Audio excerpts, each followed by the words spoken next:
4월 10일 목요일 류마티스 내과 무엇이든 물어보세요 시간입니다. 안녕하세요. 강문주입니다. 오늘도 제 옆에는 송영욱 내과 송영욱 원장님 함께 모셨습니다. 원장님 어서 오세요. 네, 안녕하세요. 네. 구독자분들께 인사 한번 네, 부탁드리겠습니다. 안녕하십니까. 네. 네, 오늘 저희가 지난 시간까지 또 원장님 강의를 들어보면서 강직성 척추염과 척추 관절병증에 관한 이야기를 정말 오랫동안 나눠봤습니다. 네. 저희가 총 7번의 방송에 걸쳐서 마무리를 했더라고요. 제가 원장님과 방송을 네. 한 1년 남짓 해오고 있는데 가장 오랜 기간 저희가 다뤄봤던 질환이 아닐까 싶습니다. 그만큼 또 궁금하신 점들이 많았던 질환인 것 같기도 하는데요. 이제 오늘부터는 새로운 주제죠. 류마티스 질환에서의 예방 접종에 관한 이야기를 나눠볼까 합니다. 저희가 강의 주제로만 추측을 좀 해보면 류마티스 질환을 앓고 계신 환자분들을 위한 또 예방 접종을 원장님께서 좀 알려주실 것 같은데요. 오늘 강의에 앞서서 제가 원장님께 질문을 좀 드려보려고 합니다. 네. 독감이나 대상포진 예방 접종과 같이 이 류마티스 질환 환자분들이 감염병을 예방하기 위해서 또 특별히 맞으시는 예방 접종이 있으신 건가요? 네, 일반인들을 위한 예방접종 스케줄은 이제 권고 사항이 이렇게 있거든요. 네. 지금 2023년도에 그 권고 사항이 나왔는데 이 류마티스 자가면역 질환의 경우에는 몇 가지 좀 특이한 점이 있습니다. 뭐 예를 들면은 생백신을 맞을 때는 면역체제 치료할 때 맞지 말라는 점이라든지, 네. 또는 독감 백신의 경우에는 또 약물과의 상호작용에 의해서 류마티스 약물, 치료 약물과의 상호작용에 의해서 뭐 주의할 점이 있습니다. 예를 들면은 메토트렉세이트라는 약을 굉장히 많이 쓰는 데요. 그 약물이 네. 약물인데 그런 약물을 쓰면은 백신의 효과가 떨어지게 돼요. 네. 백신에서 이제 항체가 생겨서 우리 몸에서 균을 이겨낼 수 있는 능력이 생기는 건데 그 항체 생성을 억제하는 거죠. 그러니까 백신의 효과를 떨어뜨리는 약물 중에 하나예요, 메토트렉세이트가. 네. 그렇기 때문에 그런 경우는 약 2주 정도를, 백신 주사 맞고 나서 2주 정도를 약을 중단하도록 권유를 음. 한다든지, 네. 뭐 그 외에도 이제 대표적인 약물이 메토트렉세이트지만 여러 가지 다른 약물들이 있거든요. 네. 뭐 주사약으로 TNF 억제제라든지, 뭐 이뮤란이라는 약이라든지, 뭐 이런 약물들이 또 면역 억제를 일으켜서, 면역을 억제한다는 것은 우리 몸에서 항체 반응이 나타나는 것을 억제하기 때문에 그렇죠. 그런 것을 어떻게 조절해서 쓸 것인가 하는 그런 권고 사항들이 있어요. 그래서 네. 그런 걸 좀 하는 것이 좋고, 네. 뭐 일반적인 분들이 만일 들으신다 하더라도 일반인들에서 쓰이는 백신의 권고사항, 일반적인 권고사항, 그런 것들이 다 포함이 되어 있다고 보겠습니다, 이번 강의에는요. 네. 네. 원장님이 방금 말씀해 주신 것처럼 그렇다면 이제 류마티스 질환을 앓고 계신 분들은 같은 예방 접종을 하시더라도 그 기간과 또 방식에 조금 차이가 있어 보이는데 싶거든요. 네. 그렇다고 저희가 알고 있으면 네. 되는 거겠죠? 예예. 뭐 네. 예를 들면은 생백신 같은 경우를 맞아야 될 경우에 그런 경우는 류마티스 치료를 시작하기 전에 맞는다든지, 또는 뭐 황열 백신이라는 것이 있거든요. 잘 뭐 모르시는 분들도 많겠지만, 예를 들면 아프리카나 남미 같은 데 여행하면은 네. 황열 백신을 맞도록 그렇게 권장하고 있습니다. 이게 네. 바이러스인데요. 그런 경우는 이게 생백신이기 때문에 류마티스 환자에서는 금기로 되어 있어요. 음. 그래서 네. 가능하면 이제 그런 데를 가지 마시든가, 네. 아니면은 갔더라도 가시더라도 그 면역제 치료를 잠시 중단하고 네. 그 주사를 맞는다든지, 뭐 이런 것이 필요하겠습니다. 네. 네. 이 원장님께서 방금 생백신 이야기를 해 주셨는데 이 생백신이 뭘까에 대해서 조금 궁금하신 분들이 있을 것 같아서 생백신은 그 바이러스를 미량의 바이러스를 쪼끔 투여를 그렇죠. 해서 이제 예. 면역을 길러 놓는 백신인 네. 거잖아요. 생백신은, 사백신이라는 것은 뭐 균을 아주 죽이는 거고요. 네. 생백신은 균이 인제 뭐 약하게, 네. 균이 아주 인제 미량으로. 비실비실하다고도 볼 네. 수 있죠. 그런 네. 균들을 집어넣어서 우리 몸에서 면역이 생기도록 유도하는 것을 어 생백신을 약화, 투여한다고. 네. 독 약화 생백신 이렇게 얘기합니다. 독성을 약화시킨 생백신. 네. 그리고 사백신은 완전히 균을 죽인 그렇죠. 상태에서의 네. 사백신이 그렇죠. 그러니까 이렇게. 네. 생백신의 경우에는 아주 약한 병이 생길 수가 있어요. 감염증에. 네. 예, 그쵸. 예. 사백신은 그런 일이 있을 수가 없는 그렇죠. 거고요. 왜 네. 죽어 있기 때문에. 네, 네, 네. 네. 이렇게 저희가 오늘부터 어떤 이야기를 다루게 될지 원장님께 간략하게 조금 들어봤는데요. 저희 오늘 본격적인 강의 이어나가 보기 전에 질문들이 조금 들어왔습니다. 그래서 질문을 살펴볼 텐데 우리 전진애님께서 오늘 나비 넥타이 너무 멋지시다고. 아, 네. 원장님. 우리 감사합니다. 원장님 또 트레이드 마크시거든요. 항상 나비 넥타이 네. 착용하고 오시는데 네. 오늘 좀 잘 어울리시는 것 같아요. 네, 네. 또 예. 색깔이 너무 원장님과 잘 어울리시는 것 같은데. 봄이고 그래서 빨간 색깔을 네, 오늘 드렸습니다. 또 예. 봄 날씨를 맞이 저희 예. 스튜디오도 조금 바뀌었거든요. 네. 그래서 오늘 좀 새로운 기분으로 또 힘차게 출발해 보겠습니다. 오늘 첫 번째 질문입니다. 심재희 님께서 질문해 주셨는데요. 류마티스 확진받은 지 9개월 됐습니다. 현재 약을 복용 중이고요. 좋아지지 않아서 그런데 병원을 옮겨야 할까 고민이 됩니다라고 질문해 주셨네요. 네. 좀 질문 내용이 약간 애매모호해서 답을 어떻게 드려야 될지 잘 모르겠고요. 류마티스라는 게 류마티스 관절염 확진을 받으셨던 것 같네요. 네. 류마티스 관절염 확진을 받으면 대개 류마티스 관절염의 치료를 하면 한 6개월 이내에 일반적으로 그렇습니다. 네. 3개월 동안 약을 썼는데 효과가 없다. 그러면은 약을 바꾸도록 그렇게 권유를 하고 있어요. 약을 바꾸도록. 예, 약을 바꾸도록. 더 강한 약을 쓰든지 또는 다른 약을 쓰든지 할 수가 있고요. 이제 6개월의 경우에는 저희가 아주 강력한 약을 소개를 드렸었지만 전에 타겟티 테라피라서 표적 치료, 네. 표적 치료를 한다든지 또는 약물 중에서 잭 억제제 뭐 이런 네. 약물들이 있거든요. 네. 그런 약물들을 고려해 볼 수 있도록 그렇게 권유를 하고 있습니다. 네. 그래서 어쨌든 간에 3개월에서 6개월 사이에 어떤 반응이 없다면 뭔가 새로운 시도를 해 보시는 것은 좋을 것 같습니다. 네. 예. 병원보다는 이제 약물을 바꾸는 걸 조금 고려해 봐야 된다라고 말씀해 주셨는데 저희가 방금 건물 안에 안내 방송이 조금 나가고 있었습니다. 또 잠깐 잡음이 섞였다면 저희가 양해 말씀을 좀 부탁을 드리도록 하겠습니다. 이어서 다음 질문도 함께 살펴보겠습니다. 사랑나무 님께서 질문해 주셨는데요. 면역 강화 백신, 면역 증강 백신 이런 게 있다고 비욘디에서 봤습니다. 류마티스 환자는 그런 걸 무조건 맞는 게 이득일까요? 돈을 더 내더라도 이런 면역 강화 백신이나 증강 백신을 맞는 게 좋은지 궁금합니다. 라고 질문해 네. 주셨거든요. 아주 좋은 질문 해 주셨어요. 면역 강화 백신, 면역 증강 백신이라는 말은 말 그대로 이제 면역을 증강시키기 위해서 아주반트라는 것을 면역에다가 주사에다 쓰거든요. 네. 아주반트는 면역 증강 물질이에요.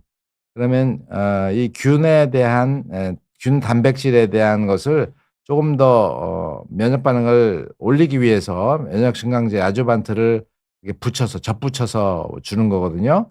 그러면 면역 항체 생기는 율이 훨씬 더 올라갑니다. 네. 그리고 면역 강화 백신이라는 것은 면역 용량, 예를 들면 단백질의 용량을 1 정도 보통 준다면은 한 4배까지 4배까지 용량을 늘려서 주는 백신이에요. 네. 그래서 그런 것은 특별히 나와 있습니다. 일반인들과는 좀 다르게 면역 네. 강화 백신, 면역 증강 백신 나와서 저런 경우는 특별히 면역 억제제를 투여하고 계신 분들한테 적응증이 되는 그런 백신이기 때문에 만약에 저런 게 가능하다 하면 오히려 면역 반응을 더 올리는 그런 효과를 얻을 수 있어서 권장 사항이라고 볼 수 있습니다. 네. 그렇다면 이것도 아까 원장님께서 초반에 말씀해 주셨던 류마티스 질환을 앓고 계신 분들이 조금 다른 예방 접종 혹은 다른 좀 방식으로 맞으시는 그 종류 중에 하나가 될 맞아요. 수 저게 이제 있겠습니다. 특화된 류마티스 질환이나 아니면 자가 면역 질환에 특화된 백신이라고 볼 수 있습니다. 왜냐하면은 면역 억제제라는 예를 들면 메토트렉세이트라는 약을 대표적으로 설명을 드리면 그 약을 이제 오래 맞는 분들이 많거든요. 네. 류마티스 관절염의 경우에는 한 7~80%가 메토트렉세이트라는 약을 같이 씁니다. 뭐 네. 그것만 단독으로 쓰는 경우는 없지만 그걸 쓰면은 주사를 맞았을 때 항체 반응이 떨어져요. 네. 일반인보다. 네. 그렇기 때문에 이제 특별히 저렇게 면역이 더 많이 생기는 백신을 한다든지 면역 증강제가 가미된 백신을 한다든지 하는 것이 도움이 되고 특히 이제 아까도 말씀드렸지만 한 2주 동안은 그것을 중지시켜서 맞도록 그렇게 데이터가 나와 있는데 1주를 중지한 분, 2주를 중지한 분 뭐 이렇게 해서 연구 데이터가 나와 있습니다. 그러면 이제 그 면역 항체가 이렇게 올라가요. 2주 중지하면 더 올라가고 1주 중지하면 네. 조금 올라가고 그냥 맞는 분들은 좀 낮고. 근데 이제 그러면 3주, 4주를 중지하면 더 좋지 않겠느냐 이제 이렇게 하는데 3주, 4주를 중지하면요 원래 류마티스가 나빠져요. 그래서 네. 우리가 류마티스 환자에서 메토트렉스 중지하더라도 2주 이상은 중지하지 말아라 이렇게 권유하는 이유가 네. 바로 류마티스가 나빠지기 때문에 그렇게 권유를 합니다. 네. 그럼 류마티스 질환의 악화를 방지하면서 다른 쪽으로 면역을 좀 증강시킬 수 있는 최장기간이 어떻게 보면 그렇죠. 2 주다라고 네. 이렇게 네. 말씀해 주시는 네. 거네요. 네. 네. 저희 그러면 이어서 다음 질문도 함께 살펴보겠습니다. 파도타기 님께서 질문해 주셨는데요. 아달로체를 오래 맞으면 어떤 부작용이 있나요? 라고 질문해 네. 주셨습니다. 이 아달로체는 류마티스 관절염 또는 강직성 척추염에서 쓰는 생물학적 제제이거든요. 네. 아까 말씀드린 대로 한 6개월 정도의 항류마티스 약제를 쓰면서 반응이 이제 어떤 일정한 기준의 반응이 나타나지 않을 때 그럴 때는 이제 생물학적 제제를 권유를 하는데 네. 그때 이제 맞는 약 중에 하나가 아달로체입니다. 네. 아달리무맵이라는 약으로 뭐 전세적으로 많이 쓰는 약물 중에 하나예요. 네. 보통은 뭐 2주마다 이제 자가제게 주사를 하는데 2주마다 주사를 맞고 좀 조금 반응이 좋아진다든지 뭐 한 1년이나 2년 지나서 완전히 관해 상태라든지 이러면 이제 그 기간을 좀 더 주사 기간을 네. 늘린다든지 용량을 줄인다든지 해서 맞는 약이거든요. 네. 이 아달로체는 아달리무맵 이거는 TNF 억제제예요. 네. TNF 억제제의 경우에는 우리 몸에서 이게 외부에서 균이 들어오면은 TNF라는 사이토카인이 네. 나와서 면역 반응을 일으키고 그 균을 죽이는 그런 데 많이 중요한 사이토카인이거든요. 근데 그것을 차단하는 약물이 아달로체예요. 그러니까 네. 염증이 많을 때는 류마티스 관절염 환자의 염증에서는 이 TNF가 굉장히 많이 증가해요. 그래서 네. 그걸 차단하는 목적으로 저 약을 쓰게 되는데 그 약을 차단하게 되면은 염증은 좋아지지만 그에 대한 그 염증 그 TNF의 차단제에 의한 부작용들이 또 있죠. 네. 대표적인 것이 감염 부작용입니다.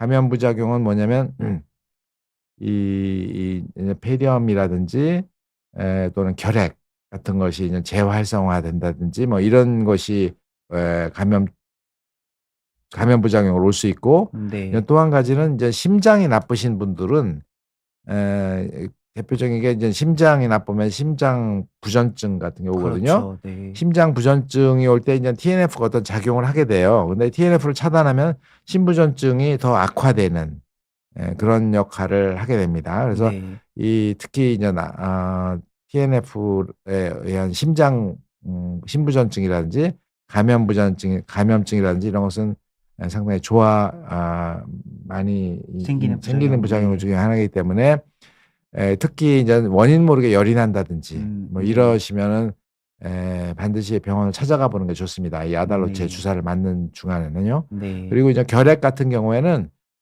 우리가 결핵은 일단 그 잠복 결핵이 많이 있거든요. 잠복 네. 결핵이 한 30%쯤 있어요, 일반인들한테. 그래서 우리 몸에 이제 잠복 결핵이 있다고 생각하면 그게 인제 활성화되지 않은 상태로 계속 지내게 되는데 이 아달로체 주사를 맞으면 잠복 결핵이 활성화돼서 실제 활동성 결핵으로 바뀌게 돼요. 그래서 네. 그런 경우에는 인젠 잠복 결핵을 완전히 치료한 다음에 그런 약물 치료를 하도록 그렇게 권유를 하고 있지요. 예. 네. 그래서 그런 점을 조심을 하시면 될 것 같고 아주 사소한 부작용들은 또 몇 가지가 있는데 가장 중요한 것은 네. 심장부전증이라든지 그런 것이 있고 또 한 가지는 그 암에 대한 재활성화 같은 것이 있습니다. 네. 인제 요즘은 연세가 많기 때문에 암을 갖고 치료한 경우 그런 경우도 많이 볼 수 있거든요.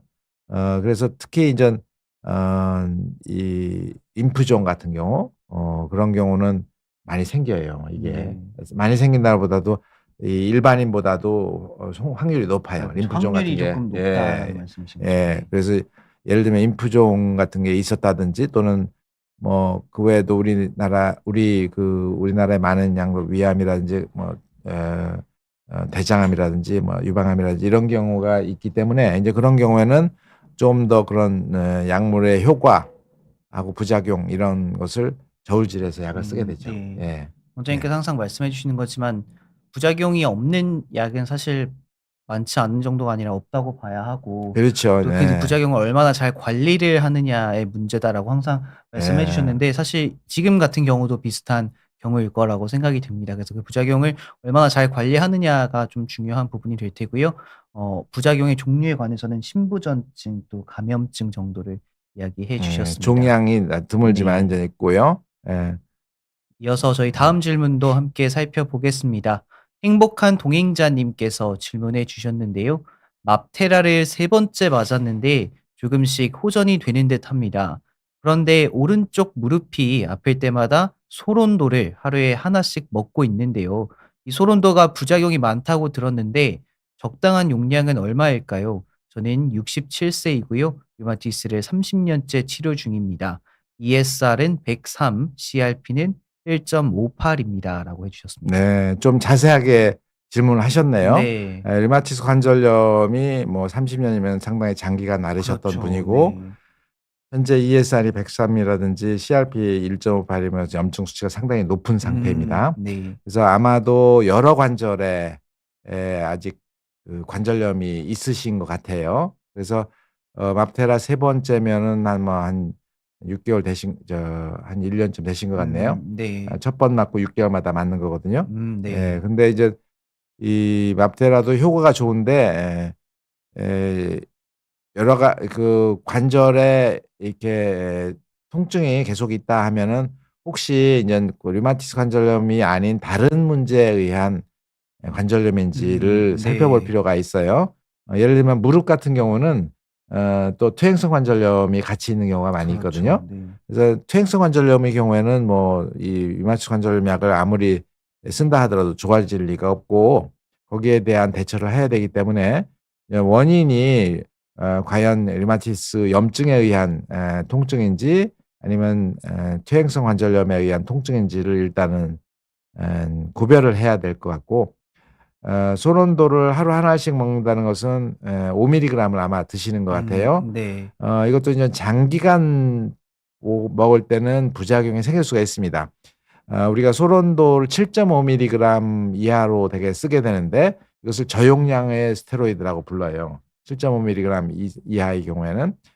그런 경우는 고용량보다나 중간 용량보다 훨씬 부작용이 적는 게 사실인데 네. 이 약을 오래 쓸 경우에는 부작용들이 생길 수가 있습니다.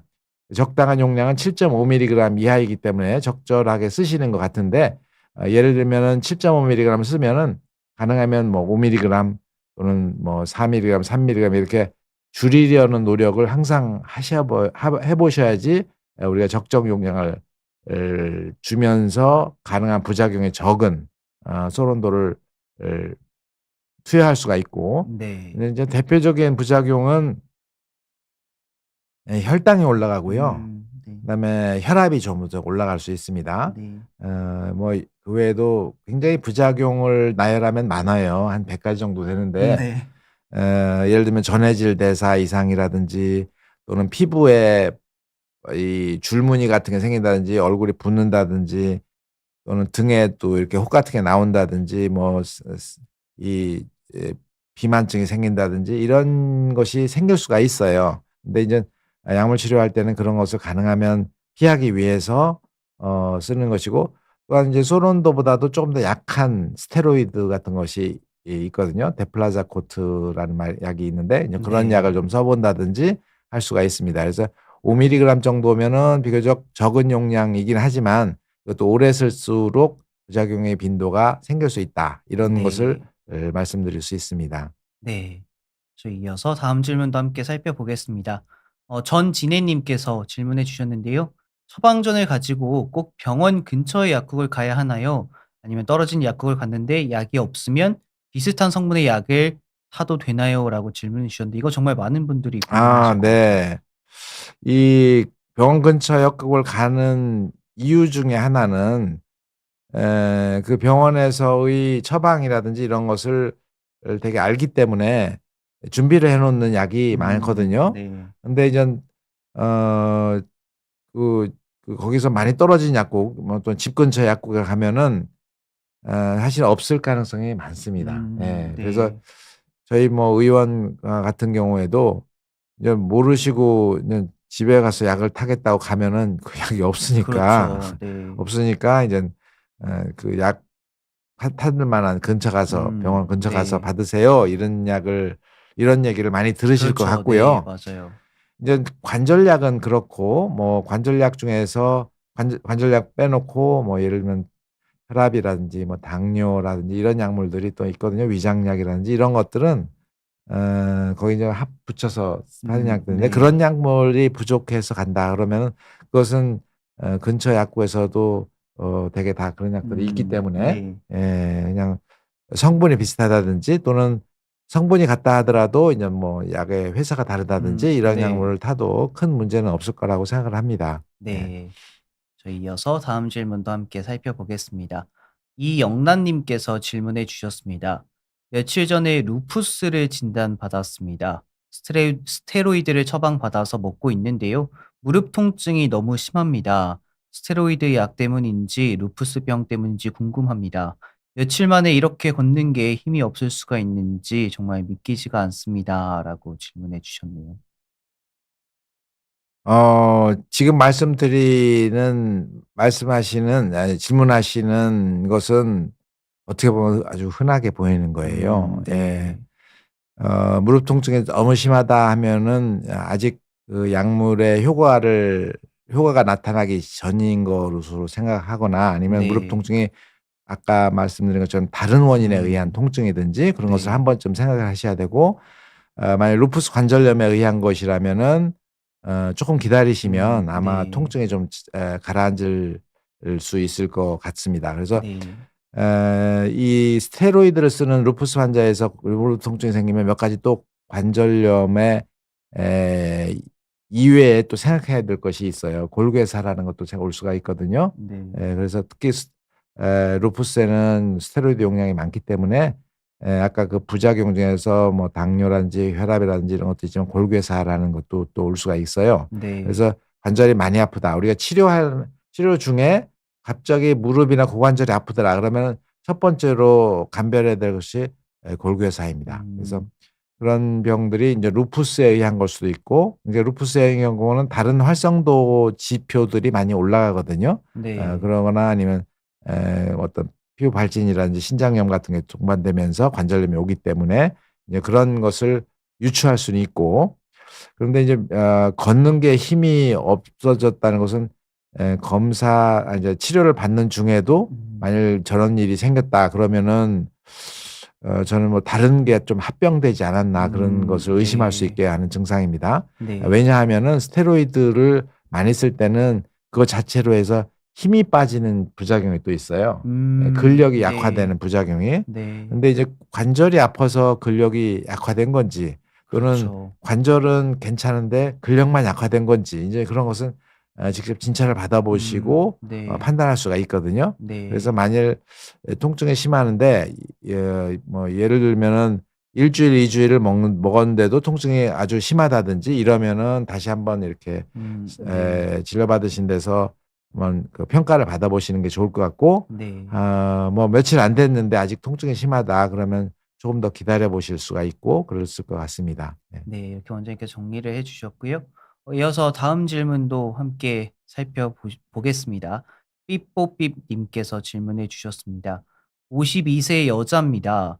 오래전부터 손가락과 발가락이 조금씩 아프기 시작해서 검사를 해 봤는데 크론병이 있어서 배가 아파서 약은 안 먹었고요. 점점 통증이 심해져서 지금은 많이 아픕니다. 2달 전에 다시 검사 후 퇴행성 관절염이라고 진단을 받고 소염 진통제를 처방받았습니다. 크론병이 있어서 소염 진통제를 하루 이틀 먹으면 배가 아파서 약은 못 먹고 있습니다. 저의 관절염은 어떻게 해야 낫는 걸까요? 라고 질문해 주셨는데 네. 네. 저희 강의를 아마 잘 들으셨을 것 같아요. 네. 진짜 크론병에서 네. 생기는 장병증성 관절염이 그렇죠. 관계가 있을 수가 있고 네. 뭐 퇴행성 관절염이 있을 수도 있어요. 네. 특히 이제 손가락, 발가락에 많이 오는 거기 때문에. 근데 손가락, 발가락에 다 왔다 그러면은 퇴행성 관절염보다는 장병증성 관절염, 크론병과 음. 관련된 관절염의 가능성이 조금 더 높아 보입니다. 네. 그래서 그런데 이제 배가 아파서 약을 먹을 수가 없다. 소염 진통제를 하루 이틀 먹으면 배가 그런 분들도 있어요, 분명히. 네. 근데 이제 그런 분들을 위해서 저희들은 관절약을 조금씩 바꿔 봅니다. 용량을 음. 좀 줄여 보기도 하고 네. 이 진통소염제를 쓰는 게 이제 퍼스트 라인이거든요. 네. 진통소염제를 약물을 바꿔 보면은 그중에 어느 하나는 되게 맞는 약을 찾을 수가 있어요. 네. 그래서 몇 개를 바꿔 보면은 부작용이 좀 적은 약, 음. 그런 약을 쓸 수가 있고 또 배가 아픈 거에 대한 예방 소화제라 소화기 약을 같이 쓸 수 있기 때문에 대개는 저런 약은 다 해결할 수가 있어요. 네. 예. 해결 그래서 가능한 부분이다 이렇게. 네. 그래서 인제 네. 배가 아픈 거에 대한 거는 어떤 약물 치료를 해서 또는 이제 소염 진통제를 못 쓰면 우리가 진통제를 쓰면서 다른 면역 억제제를 같이 쓰면은 또 효과를 볼 수 있거든요. 네. 그래서 그럴 경우에는 우리가 약을 좀 바꿔 음. 본다든지 하면은 나을 수 있기 때문에 제가 봐서는 그런 병에 있어서 저렇게 배가 아픈 거는 좀 희망을 가지셔도 될 것 같습니다. 네. 네. 약을 변경해 보면 또 효과를 볼 수 있다 이렇게 네. 원장님께서 네. 말씀을 해 주셨습니다. 저희 지금까지 또 올라왔던 질문들 다 살펴봤는데요. 오늘 또 우리 구독자분들께서 많은 질문을 남겨 주셔서 저희가 또 하나씩 차근차근 살펴봤습니다.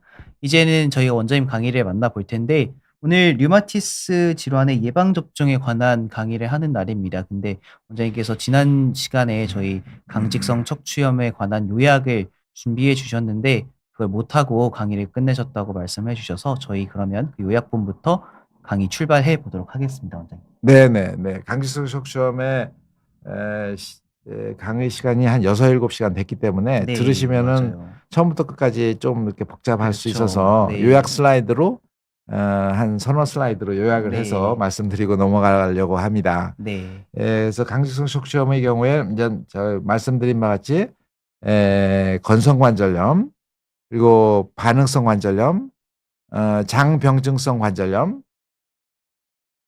이런 장병증성 관절염이 이제 크론병이라든지 또는 에 궤양성 대장염이라든지 이런 것들이 있죠. 그래서 강직성 척추염의 임상적 특징 뭐 이런 것을 잠깐 짧게 하고 넘어가겠습니다. 뭐 남자가 한 거의 많아요. 3대 1로 많고 축성 관절염하고 말초 관절염 설명드렸죠. 축성이라는 것은 우리 등뼈하고 그 옆에 있는 천장 관절에 침범하는 것을 축성이라고 하죠. 이게 강직성 척추염은 한 100%가 축성이 많습니다. 말초 관절염은 한 25%에서 오는데 단일 관절이나 소수 관절 이렇게 오게 됩니다. 고관절, 무릎, 발목 이런 데 오게 됩니다. 건선 관절염의 경우에는 건선이 있는 분들한테 남자 여자 공이 똑같이 생길 수가 있고요. 대개는 이제 비대칭성으로 옵니다. 천장 관절염도 단측으로만 오고 말초 관절염도 비대칭성. 비대칭성이라는 것은 예를 들면 무릎, 팔꿈치 이렇게 하면 무릎은 오른쪽, 팔꿈치는 왼쪽 뭐 이런 식으로 오게 되죠. 그런 특징을 가지고 있고 반응성 관절염이라는 것은 우리가 감염성 질환 뭐 장염을 앓거든지 요도염을 앓고 나서 생기는 관절염을 반응성 관절염이라고 했습니다. 한 4주 이내에 발생을 하는데 그런 경우에도 단측성으로 오고 비대칭성으로 오는 특징을 보이게 됩니다. 그리고 장병증성 관절염, 특히 크론병이라든지 궤양성 대장염을 받을 때는 되게 이게 양식성으로 오지만 양식성 천장관절염으로 오지만 빈도는 단일 관절염이나 소수 관절염, 무릎, 발목 이런데 오게 되겠습니다. 네.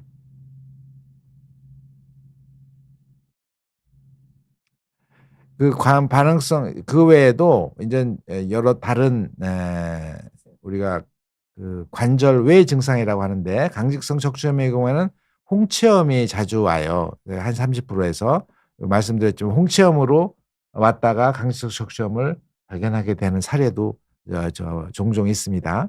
또는 지염이라고 해서 지염, 손가락, 발가락염, 손가락, 발가락에 이렇게 전반적으로 붓는 것을 지염이라고 하는데요. 지염은 비교적 드물고 다른 건선이라든지 반응성 관절염이라든지 장병증성 관절염 이런 데 자주 오는 것이죠. 그리고 이제 HLA-B17이라는 유전 인자가 양성이 나오는 경우가 한 90% 이상이 되죠. 근데 건성 관절염이나 반응성 관절염, 장병증성 관절염의 경우에는 좀 줄어들어요. 그 퍼센티지가 한 50% 정도로 줄어들고, 건선의 경우에는 건선이라는 피부병이 있고 이 피부에 그 손톱이나 발톱에 박리증이 오게 되면 들뜨게 되고 손톱에 변형이 오게 됩니다. 반응성 관절염의 경우에는 이 피부에 아주 그 각화질이 오게 돼요. 각화하고 막 진물이 생기고 하는 그런 병인데요. 네. 그런 게 올 수 있고, 장병증성 경우에는 피부에 농이 생기는 그런 문제가 생길 수가 있습니다. 이런 같은 어떤 병태 생리를 가지면서도 이렇게 네 가지 병의 양상으로 나타나기 때문에 우리가 이걸 뭉뚱그려서 척추관절염이라고 부르죠. 네. 네. 이게 치료도 약간씩 다릅니다. 뭐 비슷한 점도 많지만 이 강직성 척추염의 경우에는 운동이나 교육을 굉장히 중요시 여기고 진통소염제나 설파살라진, TNF 제제, 스테로이드 그리고 수술. 수술의 경우에는 좀 망가진 관절을 인공관절로 대체하는 수술을 많이 합니다. 고관절이라든지 무릎 같은 경우에는 많이 하고요. 그다음에 이제 건선관절염의 경우는 여기 소염제를 쓰지만 항류마티스 약제로 설파사라진이나 레프로노마이드 또는 TNF 제제, 그리고 TNF 제제 말고도 이제 IL-17이라든지 IL-12, 23 제제 이런 약물들이 최근에 많이 개발이 되었습니다. 그다음에 이제 반응성 관절염의 경우에는 항생제를 좀 써볼 수 있고요. 그다음에 소염진통제, 설파살라진, 아자치오프린, 메토트렉세이트 뭐 이런 약물들을 하겠습니다. 장병증성 관절염 이럴 때는 아까 그 말씀드린 크론병일 경우에 대표적으로 쓰는 약이 설파살라진입니다. 설파살라진 많이 쓰고, 그다음에 면역 제제로 이뮤란이라는 약도 많이 쓰고요.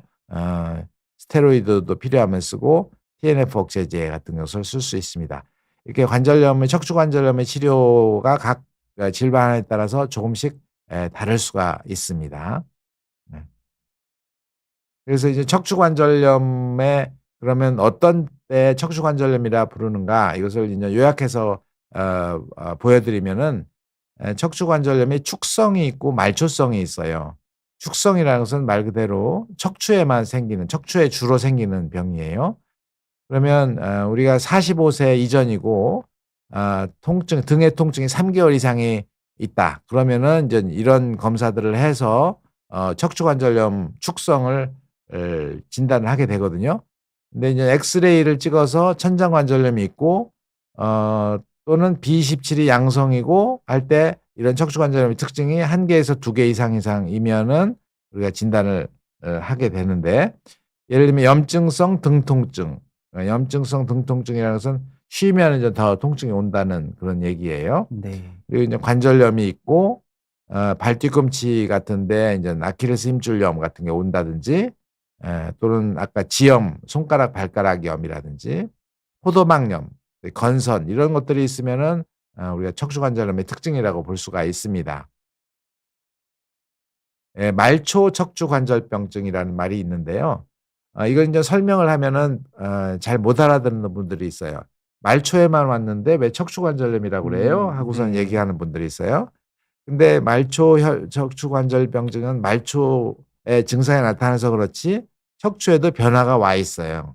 그렇기 음. 때문에 증상이 없다 하더라도 이것을 말초 척추관절염병증 이렇게 부릅니다. 네. 그래서 그 진단하는 기준이 이런 관절염이나 부착부염이나 이런 것이 있고 포도막염이나 건선, 크론병, 선행 감염 또는 B17이 양성, 엑스레이에서 천장관절염 이런 것들이 있고 또는 관절염, 부착부염, 손가락염, 뭐 염증성 등통증, 과거력, 그리고 가족력 이런 것들이 있으면은 말초 척추관절병증으로 분류를 하게 됩니다. 그래서 인제 이 두 가지 부류가 있다는 것이죠. 예. 그러면 이것은 광직성 척추염의 초기 단계라고 볼 수 있어요. 근데 초기 단계가 지나서 그럼 강직성 척추염이 이건 말기 단계입니다. 말기 단계에서는 진단을 어떻게 하느냐 하면은 요통이 있는데 3 개월 이상이 지속이 되고 운동을 하면은 이게 호전이 되는데 쉬면은 호전되지 않는 경우 그런 특징을 가지고 있고 또는 요추가 운동이 제한이 됩니다. 인제 "몸을 구부려 보세요." 그러면은 구부리지를 못한다든지 또는 흉부의 확장능이 감소됩니다. 숨을 크게 들이마셔도 이 늑골에 강직성 변화가 와서 폐가 늘어나지를 않아요. 예. 네. 그런 변화가 오게 되고 그다음에 방사선학적으로 양쪽에 천장 관절염이 이미 와 있고 양측에 와 있고 그러면은 이것은 강직성 척추염 단계에 도달한 것으로 그렇게 생각을 합니다. 네. 예. 그래서 이상으로 인제 우리 척추관절염에 네. 대한 요약을 네. 말씀드렸습니다. 네. 원장님께서 7번에 걸쳐서 해 주셨던 내용을 한 10분 만에 이렇게 짧고 빠르게 요약해 주셨는데 원장님 강의를 들으시면서 우리 김광석 님께서 원장님 강의나 답변을 듣다 보면 대가시라는 게 여실히 느껴지신다고. 예예. 네, 예. 여러분 류마티스 예. 질환의 대가 송영국 선생님과 예. 함께하고 계시고요. 예. 삐뽀삐 님께서 아까 그 질문을 쪼끔 이어서 달아 주셔서 네. 그것만 저희가 받아보고 바로 넘어가 보도록 하겠습니다. 면역 억제제를 이야기해 주셨는데 최근 소화기 내과에서 면역 억제제로 약을 바꿔야 한다고 했습니다. 네. 소화기 내과 예. 면역 억제제랑도 같은 면역 억제제인가요? 그럼 같다면 아마도 네. 같은 걸 겁니다. 네. 네. 그렇다면 아마도. "그걸로 약을 변경해서 지켜봐도 네. 괜찮겠군요."라고 질문 주셨는데 네네네. 그러면 네, 예. 괜찮다고 그러니까 말씀 크론병 아까 네, 맞습니다. 네. 질문하신 거죠? 네. 네. 면역 억제제를 쓰면은 효과를 보는 경우가 있습니다. 네. 네. 그래서 지금 소화기 내과 약을 그러면 일단 변경해서 지켜보는 것도 하나의 방법이 될 수 있겠다 이렇게 말씀을 해 네 네 주셨습니다. 네 네, 네. 그럼 저희 이제 바로 원장님 오늘 강의를 출발해 볼까요? 네. 예예예. 그래서 인제 그러니까 류마티스 질환에서 인제 예방 접종이라는 것은 아마 일반인들이 들으셔도 될 거예요. 네. 일반인들의 권고하는 에 그런 그 예방 방식들에 접종의 대해 방식이 네. 있고 거기에다가 약간 변형을 해서 류마티스 자가 면역 질환에서의 네. 변형된 백신이 있기 원장님께서 때문에 말씀하시는 일반인분들이 질환을 일반인들을 앓고 있지 않는 네 분들을 예. 말씀하시는 거고요. 네. 일반 대상군이 있고 그렇죠. 류마티스 질환 질환 대상군이 네. 있습니다. 그러면 인제 류마티스라는 것은 자가 면역 류마티스 질환의 백신을 왜 특별히 해야 되는가 일반인들한테 있지만 왜 특별히 해야 되는가 하는 그런 필요성을 말씀을 드리고 그러면 인제는 어떤 고려 사항을 우리가 염두에 두고 백신을 맞아야 될까 하는 것입니다. 그다음에 이제 백신별 접종 권고가 조금씩 다른 수정돼서 좀 네. 다를 수 있는데 이건 이제 인플루엔자 백신, 독감 백신입니다. 그다음에 폐렴 사슬 알균 백신. 이거 이제 정식 명칭이라고 그랬지 폐렴 백신 이렇게 하는 겁니다. 네. 예. 지금 뭐 65세 이상이면 보건소에서 무료로 놔주는 거죠. 예. 네. 그다음에 이제 대상포진 백신. 대상포진 백신은 이제 국가에서 무료로 해 주지는 않습니다. 예. 네. 인플루엔자는 무료죠. 예. 네. 그다음에 인유두종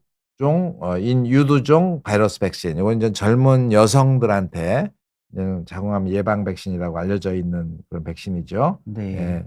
코로나19 백신 이건 이제 무료 백신이기도 그렇죠. 합니다. 이제 네. 요런 백신에 대해서 과연 어떻게 맞는가 하는 것을 설명을 드리고 네. 또 한 가지는 백신 접종 전후에 면역 제제를 어떻게 조절하는 것인가 이런 것에 대해서 살펴보겠습니다. 네. 그래서 이것이 2023년도에 우리나라의 성인 예방 접종의 개정안이 나왔어요. 나왔는데 이제 여기 보시면 Tdap이라고 해서 이게 파상풍 네. 디프테리아 그다음에 백일의 백신이 있고 네.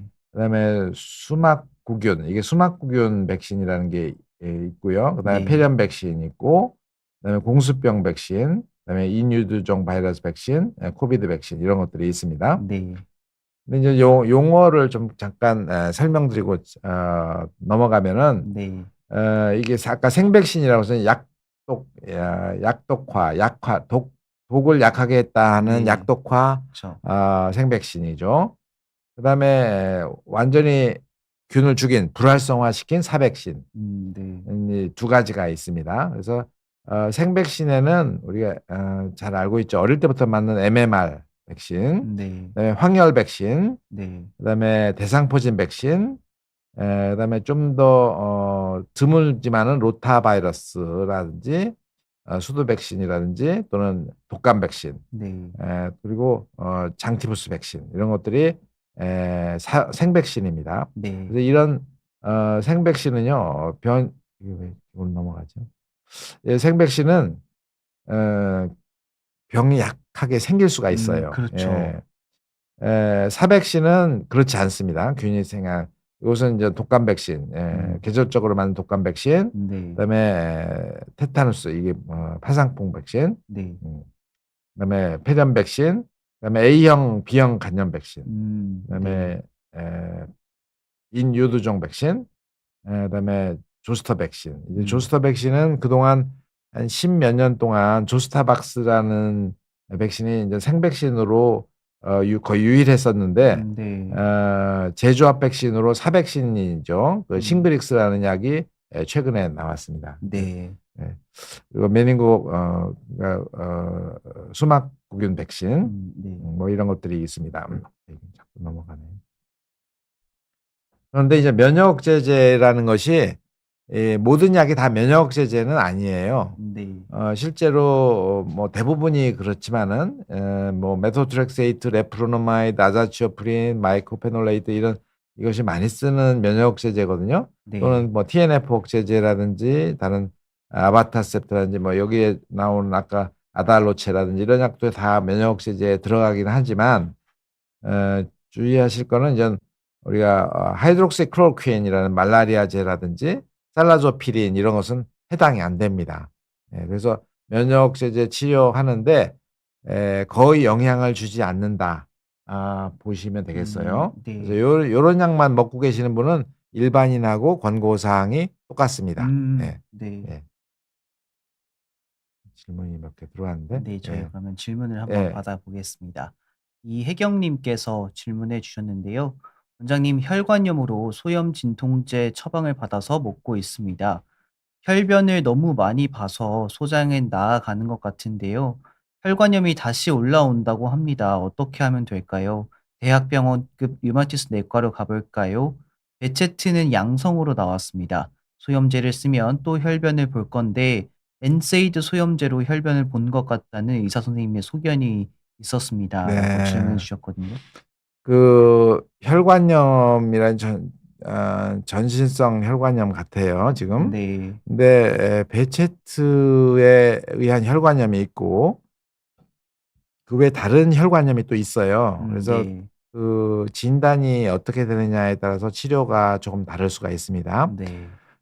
제가 봤을 때는 만일 베체트 병이 있다면은 베체트 혈관염에 의한 거면 소장에 출혈이 있어서 아마 음.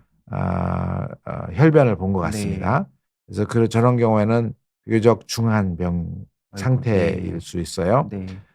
특히 베체트 병의 경우에는 소장 천공 같은 것도 올 수 있어요. 네. 복통, 혈변 뭐 이런 것이 많이 오는 증상인데 네.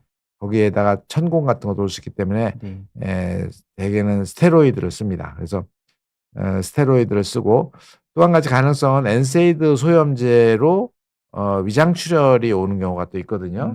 위장 네. 출혈이 뭐 출혈성 위염이라든지 소화성 궤양이라든지 이런 게 오기 때문에 그런 거에 의한 혈변인지 구별을 꼭 해야 됩니다. 저거는 네. 구별해서 치료 방법이 완전히 달라지거든요.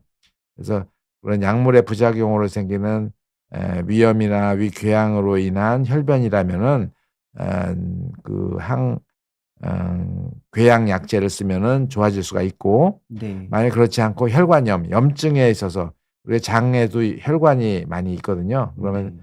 그 혈관에 염증이 생기면 장이 출혈이 오고 장공이 천공이 올 수가 있어요. 근데 네네. 그런 경우에는 굉장히 위중하게 스테로이드 치료를 권합니다. 그래서 네. 스테로이드 치료를 할 수 있기 때문에 일단은 대학병원법 류마티스 내과로 혈변이 아직 있다면은 가보시는 것이 좋을 것 같습니다. 네. 그 원장님께서 지금 말씀해 주신 걸 좀 요약을 해 보면 결국은 저 혈변의 원인이 무엇이냐에 따라서 치료법이 그렇죠. 네. 달라져야 네. 하는 거잖아요. 달라질 네. 수 있는 게 아니고. 예. 이제 그렇다면 인제 그거를 확인해 보기 위해서는 인제 "대학병원급 류마티스 내과로 방문해 보시는 게 네. 좋을 것 네. 같다."라고 이렇게 말씀을 해 만약 주셨습니다. 손쉽게 또는 뭐 바로 위내시경이나 장내시경을 할 수 있다. 그러면은 인젠 그런 전문 병원 같은 데가 또 있거든요. 네. 최근에 저희도 그런 경험이 있는데 인제 네. 출혈이 있어서 위내시경 장내시경을 인제 의뢰를 했더니 소장 출혈이 확인이 됐어요. 그래서 음. 그 소장 출혈이면은 베체트병의 약물 치료를 하면은 좋아질 수가 있으니까 네. 그렇게 하시면 될 것 같고, 네. 그렇지 않은 경우에는 또 뭐 상당히 이제 출혈이라는 것은 출혈의 2차적인 문제가 좀 걱정되는 경우가 네. 있거든요. 이런 그렇죠. 출혈이 아주 심하면은 뭐 쇼크까지도 올 수 있고 뭐 그렇기 때문에 이제 그런 것을 보시면 좀 큰 병원에서 치료를 받으시는 것도 네. 생각해 보시는 것이 좋을 것 같습니다. 내시경이 가능한 병원이 있다면 먼저 방문해 주셔도 네 괜찮지만 네 또 네. 그게 아니라면 일단 대학병원급 류마티스 내과로 방문을 해 보시는 게 좋을 것 같다고 혜경 네. 님께 원장님께서 예. 말씀을 해 주셨습니다. 저희 오늘 이렇게 구독자분들께서 많은 질문들을 남겨 주시고 또 원장님께서 저희 7 번에 걸쳤던 척추 관절병증에 대한 요약까지 해 주시다 보니 시간이 어느새 많이 그러네요. 흘렀더라고요. 예. 그래서 오늘 사실 저희 류마티스 질환의 예방 접종에 관한 이야기를 나눌 차례였는데 저기 어떻게 하다 보니까 질문도 또 한 번 있는데 빨리. 예. 질문이 예. 정숙 님께서 예. 질문해 주시긴 하죠. 저게 질문이 아직 다 올라온 것 같지가 않아서 예. 정숙 님 저희 마무리하기 전에 올려 주시면 네. 제가 빠르게 살펴 드리도록 하겠습니다.